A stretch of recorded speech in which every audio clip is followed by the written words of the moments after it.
Hey, how's it going? We got Airmech Man here with another game. After a while, I finally found some that had everybody here. I've actually had to drop some casts in the past because you have people leave, and then it's that awkward part where people are yelling at the replacement AIs. So we finally have a good game here. We're dropping some money makers. All three players have money makers. Strike that, all six players have money makers. We have the awesome green versus blue. I'm loving the green color, by the way. I think I might actually cave in and buy it. As you guys probably know, I don't know a whole lot about this game. I'm relatively new to it, as is a lot of people, but I'm even less savvy than some of you that have been playing less time than me. Got some powerful, aggressive T99 placement right here in the middle.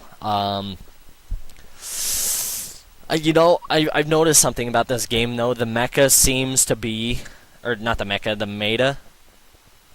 You hear people refer to a meta. It's the common way you win the game. I'm seeing a lot of the meta being played out as tank drops. What you do is you wait until you obviously can afford one, and then you drop anywhere from 6 to 15 tanks, and then just hopefully your push hopefully your push is strong enough. Sorry, I saw the creep. Here come the creeps, and the creeps possessed me to say here. So we got Osprey, Striker for these guys. I'm not quite. I think the balance as far as mechs go is pretty even. Oh, picked off in his outpost. That's actually got a sting. It's like, but excuse me, could you hold on a second? I'm healing. Yeah, no. Skeletal Boki. We'll call him Skeletal Boki. Said, no way, man. I'm not letting you heal. Panda Bears is trying to drop some soldiers, I guess, to maybe take out neutrals. The units just kind of left. You know what? We will catch up with them later.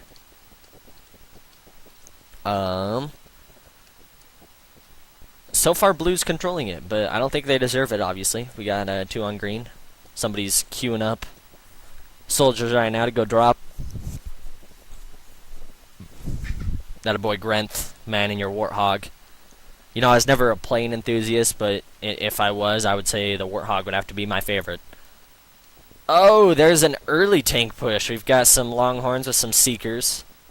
Wow, you know what? I'm liking the Seeker push. Granted, heck, they get one more infantry in that outpost, and Green's going to be having a hard day. I don't know, those T99s on the power pads are just hacking on those tanks. Got some. Oh wow! You know what? Blue's push is pretty strong. I don't know if Green can deal with this. They've got 2 T99s at their base, but after that, their last defense is this measly little army here, which is holding up surprisingly well. You got that T99 on the pad, though. That'll turn the tide in any battle. However, Blue with that push, did successfully take this. Man. Once you have an outpost, though, seriously, it's just drop, attack, heal. Except for when that happens and you just... We've got all 3... Oh, wait, no, excuse me. Oh, wow. Wow. 4 people dead. That's... I don't think I've ever seen that. It's alright, we're dropping some Longhorns.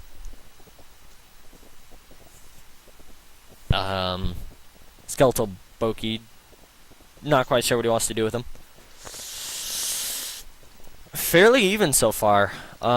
They've each got the outposts that they quote-unquote should have. It's really just a battle for here. We've got some Longhorns coming around the right side, but they're going to meet a wall of Longhorns. I would be dropping T99s on the pads. There we go. There's one. I would drop it on the other, but at this point it's not really that useful. See, I love this game because it really mixes the elements of a MOBA and an RTS. I love it. It's also not as, like, I don't know, it seems like in League of Legends you're spending, or heck, League of Legends and StarCraft, you're so busy trying to attain resources and or gold that you spend probably 2/3 of the game just trying to get there. Finally, got 2 T99s up there. I don't know that I'd leave them down there. I think, man, Blue just lost mid. And this is going to be really hard for them to overtake, because I'm not quite sure if the arty fits into the pad, but if he does, then he's having a hard time. Plus, we're dropping patchers. Wow, the green team, I think, has a very clear-cut advantage over blue right now. I just, blue is doing decent, but I just don't think they have what it takes right now. You've got these T99s, and once a T99 gets set up, they're almost immovable. Got a patcher here just to keep everybody cleaned up. Minor tank push, but really at this point they're just walking into a brick wall of firepower. Doya even lift stayed on the ground a little bit too long. Everybody's just kind of staying on top of their outpost right now. We've got a Longhorn that looks like he could be doing something. I think he actually tried to roll over that unit. I'm not quite sure. He was just like, dude, come on. You're not going to stop me today. I have wheels. Well, treads, I guess. Run him over. Oh boy, this is going to get cleaned up, which, the green team's really on top of it. I mean, if it's to the point where you're not even going to let a Longhorn pass your defenses, you've got to know what you're doing. Grenth is just, all these Seekers and T99s, and plus you got Longhorns for the push. I don't think blue's going to win this. I wonder how many Goliaths we have. Goliath.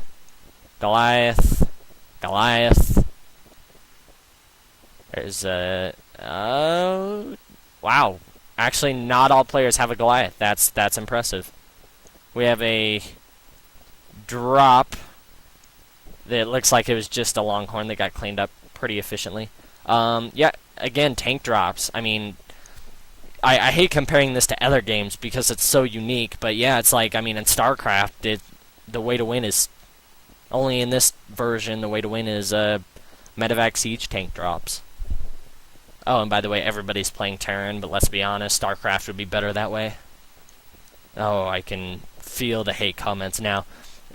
Yeah, green just has dominated this mid. Frankly, I think if they were to put 2 moneymakers on those power pads at this point, their advantage would be overwhelming. Let's see, what are the supplies at? We're 31-16. This is a game where, honestly, if you don't have the supply, you don't have the firepower, and you don't have the will to win. That's my honest opinion. I think if you don't have the supply that the other team does, it's only a matter of time before they start using it against you. They've totally got this mid. I don't think... I mean, maybe if they all did a bombing run, and we've got a monetary freeze, that's alright. That happens. I think even if everybody did a bomb run, that we would have a hard time getting control of that mid. I honestly don't think blue can win at this point. I mean, I don't... what do I know? But, I know that you really don't come back from 33-8. 33-8 is a hard time. So yeah, we're just kind of chilling along. Whole bunch of Longhorns, and it's kind of funny. I wonder what's gonna happen when the Goliath comes off a free rotation, because when the Goliath comes off a free rotation, people are not gonna have that guaranteed level 8 tank drop that they have. I mean, it's like once everybody hits level 7, it becomes almost like a, alright, who can drop the most Goliaths game. Yeah, blue is just, honestly, they're running face first at this point. If it were me, I would just be defending this point and trying my best to turtle, because it's 31-11. Getting picked off over your healing. Some people wait a little bit too long to heal. Oh boy. Yeah, that row of Longhorns and T99 is just impenetrable. This firefight is fairly constant, and really once you get tanks there, you're pretty set. Yeah, you know what? I would love to see something try to penetrate this wall, but I think at this point, blue's just trying to turtle their own base, because I realize a push is inevitable, and when it does come, it's not going to be pretty. Yeah, tune into video 2. It'll pick up probably, hopefully, right where this one left off.